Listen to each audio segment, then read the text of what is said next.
কিছুক্ষণ আগেই আন্তর্জাতিক অপরাধ ট্রাইব্যুনালে মানবতা বিরোধী অপরাধের অর্থাৎ আওয়ামী লীগ শাসনামলে যে নির্যাতন এবং গুম হয়েছে আওয়ামী লীগ শাসনামলে সেই নির্যাতন এবং গুমের মানবতা বিরোধী অপরাধের মামলায় 10 সেনা কর্মকর্তাকে ট্রাইব্যুনালে হাজির করা হয়েছে এবং তাদের বিরুদ্ধে আজকে অভিযোগ গঠনের অর্থাৎ আনুষ্ঠানিক অভিযোগ গঠনের শুনানি রয়েছে এবং কিছুক্ষণ আগেই কিন্তু তাদেরকে পুলিশের যে অর্থাৎ কারাগারের যে প্রিজন ভ্যান রয়েছে সেই প্রিজন ভ্যানে করে তাদেরকে এখানে নিয়ে আসা হয়েছে এবং আমরা স্বভাবতই দেখি আন্তর্জাতিক অপরাধ ট্রাইব্যুনালের যে মামলাগুলো সেখানে শুনানি 11:30টার দিকে শুরু হয়, অর্থাৎ কিছুক্ষণের মধ্যেই হয়তোবা তাদের বিরুদ্ধে যে আনুষ্ঠানিক অভিযোগ গঠনের যে শুনানি রয়েছে সেই অভিযোগ গঠনের শুনানিটি কিছুক্ষণের মধ্যে শেষ হবে। আমি যদি আরেকটু জানিয়ে রাখতে চাই, এই মামলায় সাবেক প্রধানমন্ত্রী শেখ হাসিনা সহ মোট 17 জনকে কিন্তু আসামি করা হয়েছে এবং সেই 17 জন আসামির মধ্যে 10 জন তাদেরকে গ্রেপ্তার দেখানো হয়েছে এবং গত 22শে নভেম্বর যে 10 সেনা কর্মকর্তা রয়েছে তাদেরকে এই আন্তর্জাতিক অপরাধ ট্রাইব্যুনালে নিয়ে আসা হয় এবং আন্তর্জাতিক অপরাধ ট্রাইব্যুনাল নিয়ে আসার পরে কিন্তু তাদেরকে গ্রেপ্তার দেখা হয় এবং তার পরের দিন অর্থাৎ 23শে নভেম্বর তাদের বিরুদ্ধে যে কবে তাদের বিরুদ্ধে আনুষ্ঠানিক অভিযোগ গঠনের শুনানি শুরু হবে সেই বিষয়টি কিন্তু জানায় আন্তর্জাতিক অপরাধ ট্রাইব্যুনাল 1-এর চেয়ারম্যান এবং তারপরেই আজকে মূলত তাদের এই যে বিচার কাজ অর্থাৎ আনুষ্ঠানিক অভিযোগ গঠনের যে শুনানি সেই আনুষ্ঠানিক অভিযোগ গঠনের শুনানি হবে। আমরা যতটুকু জানতে পেরেছি আজকের এই অভিযোগ গঠনের শুনানিতে প্রথমে শুনানি করবেন প্রসিকিউশন এবং তার পরে কিন্তু আসামি পক্ষের আইনজীবীরা এই মামলার পক্ষে শুনানি করবেন এবং যে আসামিরা পলাতক রয়েছে অর্থাৎ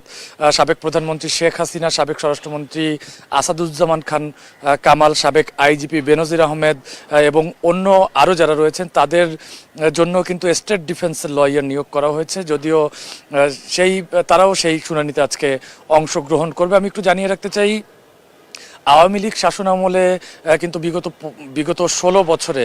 গুম খুনের নানান অভিযোগই গণমাধ্যম থেকে শুরু করে বিভিন্ন জায়গায় কিন্তু সেটি শোনা গেছে এবং তার পক্ষে কিন্তু বেশ কিছু প্রমাণাদিও পাওয়া গেছে। যেমন 5ই আগস্ট যখন আওয়ামী লীগ সরকারের পতন হয়, সাবেক প্রধানমন্ত্রী শেখ হাসিনা ভারতে চলে যান, তারপরেই কিন্তু বেশ কয়েকটি আয়নাঘর সেটি কিন্তু আবিষ্কার করা হয়েছে এবং সেই আয়নাঘরগুলো যেমন র্যাবের যে সেল ছিল সেই সেলে যেমন ছিল, একই সঙ্গে কিন্তু ডিজিএফআইয়ের সেল বা ডিবির সেল সেই জায়গাগুলোতেও ছিল। এই যে সেলগুলো অর্থাৎ যেখানে বিরোধী মত দমানোর জন্য যেসব সেলগুলো গঠন করা হয়েছিল এবং সেই সেলগুলোতে যারা সেই তৎকালীন সময় যারা কর্মরত ছিল তাদেরই কিন্তু এই মামলায় হাজির করা হচ্ছে এবং আমি একটু জানিয়ে রাখতে চাই, মোট 3টি আলাদা মামলা হয়েছে এবং সেই 3টি মামলার মোট আসামি কিন্তু 28 জন। সেক্ষেত্রে আজকের যে বিষয়টির শুনানি অর্থাৎ এই র্যাবের যে টর্চার সেল ছিল বা যেটিকে টিএফআই বলা হচ্ছে সেখানে নির্যাতন এবং গুমের জন্য অভিযুক্তদের কিন্তু আজকে নিয়ে আসা হয়েছে এবং আজকে যে সেনা কর্মকর্তাদের নিয়ে আসা হয়েছে তারা বিভিন্ন সময়ে র্যাবের সেই টিএফআই সেলে কর্মরত ছিল বলেই কিন্তু আমরা জানতে পেরেছি। এবং আমি যদি একটু জানাই, কর্মকর্তা যাদেরকে আজকে এখানে নিয়ে আসা হয়েছে অর্থাৎ প্রিজন ভ্যানে করে সেনাবাহিনীর যে কর্মকর্তাদের নিয়ে আসা হয়েছে তাদের যদি আমি একটু নাম এবং পরিচয় দিতে চাই, এই মামলায় মোট 10 জনকে নিয়ে আসা হয়েছে এবং তাদের মধ্যে একজন র্যাবের সাবেক অতিরিক্ত মহাপরিচালক brigadier general Mohammad Jahangir Alam, brigadier general Tofail Mostafa Sarwar, brigadier general Mohammad Kamrul Hasan, brigadier general Mohammad Mahbub Alam, colonel KM Azad, colonel Abdullah Al Momen, colonel Anwar Latif Khan যিনি কিনা অবসরকালীন ছুটিতে রয়েছেন এবং র্যাবের গোয়েন্দা শাখার সাবেক পরিচালক colonel Mohammad Moshiur Rahman, lieutenant colonel Saiful Islam Sumon ও লেফটেন্যান্ট কর্নেল মোহাম্মদ সারোয়ার বিন কাসেম। এই 10 জনকে কিন্তু আজকে কিছুক্ষণ আগেই কারাগারের যে বিশেষ প্রিজন ভ্যানটি রয়েছে সেই প্রিজন ভ্যানে করে কিন্তু তাদেরকে নিয়ে আসা হয়েছে এবং একই সঙ্গে গত 22 তারিখে অর্থাৎ 22 নভেম্বর যখন তাদেরকে এই আন্তর্জাতিক অপরাধ ট্রাইব্যুনালে হাজির করা হয় তখন কিন্তু তারা বলেছিলেন যে তারা অনলাইনে হাজিরা দিবেন কিনা। সেই সময় কিন্তু আন্তর্জাতিক অপরাধ ট্রাইব্যুনাল একটি পর্যবেক্ষণ দিয়েছেন, তারা বলেছেন আইন সবার জন্য সমান, যেহেতু সাবেক বিচারপতি, সাবেক পুলিশ কর্মকর্তা থেকে শুরু করে সাবেক এমপি মন্ত্রী তারাও কিন্তু এই আন্তর্জাতিক অপরাধ ট্রাইব্যুনালে এসে সশরীরে হাজিরা দিচ্ছেন। সেক্ষেত্রে আদালতের পর্যবেক্ষণ যে আইন যেহেতু সবার জন্য সমান, সেক্ষেত্রে বর্তমানের এই মামলায় যারা অভিযুক্ত রয়েছে তাদেরকেও আদালতে এসেই হাজিরা দিতে হবে। যদিও এই বিষয়টি নিয়েও কিন্তু পরে তারা একটি আপিল করেছে, যেই আপিলের শুনানিও আজকে আন্তর্জাতিক অপরাধ ট্রাইব্যুনাল 1-এ হবার কথা রয়েছে। অর্থাৎ আন্তর্জাতিক অপরাধ ট্রাইব্যুনালে আজকে সেই তারা সশরীরে ব্যতীত অনলাইনে এখানে হাজিরা দিতে পারবেন কিনা সেই বিষয়টি নিয়ে যেমন